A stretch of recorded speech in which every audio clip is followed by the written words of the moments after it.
মার্কিন যুক্তরাষ্ট্রের ডেমোক্রেটিক শাসিত বা তথাকথিত ব্লু স্টেট বা নীল রাজ্যগুলোতে এই মুহূর্তে এক তীব্র অর্থনৈতিক বিতর্ক তুঙ্গে। ধনীদের উপর উচ্চ কর আরোপের যে প্রবণতা দেখা যাচ্ছে তা কি সত্যি সামাজিক ন্যায় বিচার প্রতিষ্ঠা করছে, নাকি রাজ্যের অর্থনীতিকে ধ্বংসের মুখে ঠেলে দিচ্ছে? আজ থাকছে সেই আলোচনার বিস্তারিত।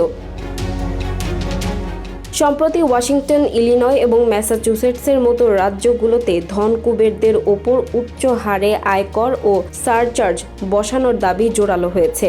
সমর্থকদের দাবি, এই কর থেকে সংগৃহীত অর্থ জনসেবা এবং সামাজিক নিরাপত্তা খাতে ব্যয় করা সম্ভব। কিন্তু এই তাত্ত্বিক সাফল্যের পেছনে লুকিয়ে আছে এক কঠোর অর্থনৈতিক বাস্তবতা।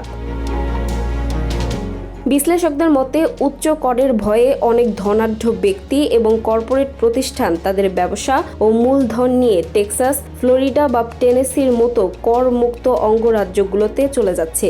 শুধু ধনীরাই নয়, স্টারবাকসের মতো প্রতিষ্ঠান তাদের কর্পোরেট অফিস সরিয়ে নিচ্ছে।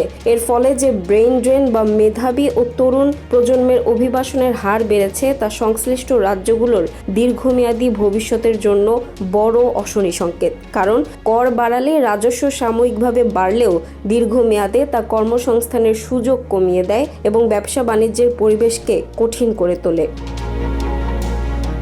মূলত এই নীতিগুলো কেবল বাজেট সামলানোর বিষয় নয়, বরং এর পেছনে রয়েছে এক গভীর মতাদর্শিক লড়াই। ধনীদের প্রতি এক ধরনের নেতিবাচক মনোভাব বা অ্যান্টি ওয়েলথ এজেন্ডা থেকে এই কর আরোপের পরিকল্পনা করা হচ্ছে। সমালোচকদের মতে, এই প্রতিশোধমূলক কর নীতি আদতে সাধারণ কর্মজীবী মানুষের জন্যই সবচেয়ে বেশি ক্ষতিকর। কারণ অর্থনীতি যখন সংকুচিত হয়, তখন সবচেয়ে বেশি কষ্ট পায় নিম্নবিত্ত ও কর্মজীবী মানুষ।